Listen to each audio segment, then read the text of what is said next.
ಉಪಯೋಗಕರವಾಗಲಾಗಿದೆ. ಯಾಕಂದರೆ ಹಳ್ಳಿಯಲ್ಲಿರುವಂಥ ಕನ್ನಡ ಮಾಧ್ಯಮದಲ್ಲಿ ಓದ್ತಾ ಇರುವಂಥ ಎಲ್ಲ ವಿದ್ಯಾರ್ಥಿಗಳಿಗೆ ಮೇ ಬಿ ಅಲ್ಲಿರುವಂಥ ಶಾಲೆಗಳಲ್ಲಿ ಇರುವಂಥ ಸೌಲಭ್ಯಗಳು ಕಡಿಮೆ ಇರುವುದರಿಂದ ತಾವು ನೋಡಿರಬೇಕು, ಉತ್ತೀರ್ಣದ ಪರ್ಸೆಂಟೇಜ್ ಭಾಳ ಕಡಿಮೆ ಇದೆ.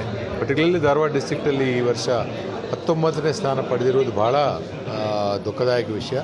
ಇಂಥ ಒಂದು ನಿಟ್ಟಿನಲ್ಲಿ ಈ ಒಂದು ಅಕಾಡೆಮಿಯವರು ಆನ್ಲೈನ್ ಆ್ಯಪ್ ಬಿಡುಗಡೆ ಮಾಡುವ ಮೂಲಕ ಆ ವಿದ್ಯಾರ್ಥಿನಿಯರಲ್ಲಿ ಆತ್ಮಸ್ಥೈರ್ಯ ತುಂಬುವಂಥ ಒಂದು ಕೆಲಸ ಮಾಡ್ತಾಯಿದ್ದಾರೆ.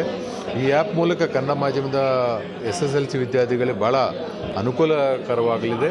ಮುಂಬರುವ ಎಕ್ಸಾಮ್ಸ್ನಲ್ಲಿ ನಮ್ಮ ಧಾರವಾಡ ಜಿಲ್ಲೆಯ ಎಲ್ಲ ವಿದ್ಯಾರ್ಥಿನಿಯರು ಈ ಆ್ಯಪನ್ನ ಸದುಪಯೋಗ ಮಾಡಿಕೊಂಡು ಮುಂಬರುವ ಎಕ್ಸಾಮ್ಸ್ನಲ್ಲಿ ನಮ್ಮ ಧಾರವಾಡಿಗೆ ಖಂಡಿತವಾಗಿ 1ರಿಂದ 5ನೇ ಸ್ಥಾನ ಪಡೆಯುವಂಥ ಕೆಲಸ ಮಾಡ್ತಾರಂತ ನನ್ನ ಒಂದು ಆಶಾಭಾವ. ಅದೇ ಥರ ಈ ಒಂದು ಆ್ಯಪ್ ಮಾಡ್ತಾ ಇರುವಂಥ ಇಬ್ಬರು ವ್ಯಕ್ತಿಗಳಾಗಿರುವಂಥ ಸಂತೋಷ್ ಇಂಚಲ್ ಮತ್ತು ಅವ್ರ ತಂಡದಾಗಿರುವಂಥ ಬಸವರಾಜ್ ತಲ್ಲೂರು ಅವರು ಸಂಘಟಕರಿಗೆಲ್ಲರಿಗೆ ನಾನು ಹೃತ್ಪೂರ್ವಕ ಅಭಿನಂದನೆಗಳು ತಿಳಿಸ್ತಾ ಇದ್ದೀನಿ.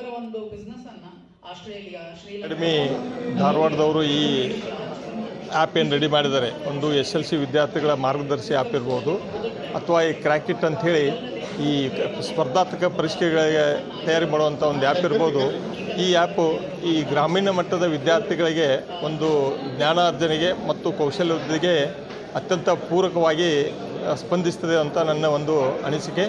ಈ ದಿಶೆಯಲ್ಲಿ ಈ ಅಮೃತ ಅಕಾಡೆಮಿ ಏನಿದೆ, ಗ್ರಾಮೀಣ ಮಟ್ಟದ ವಿದ್ಯಾರ್ಥಿಯಲ್ಲಿ ಜ್ಞಾನ ಮತ್ತು ಕೌಶಲ್ಯವನ್ನು ಹೆಚ್ಚಿಸಲು ಅತ್ಯಂತ ಸಹಕಾರಿಯಾಗಲಿ ಅಂತ ಹಾರೈಸಿ ಶುಭ ಕೋರುತ್ತೇನೆ.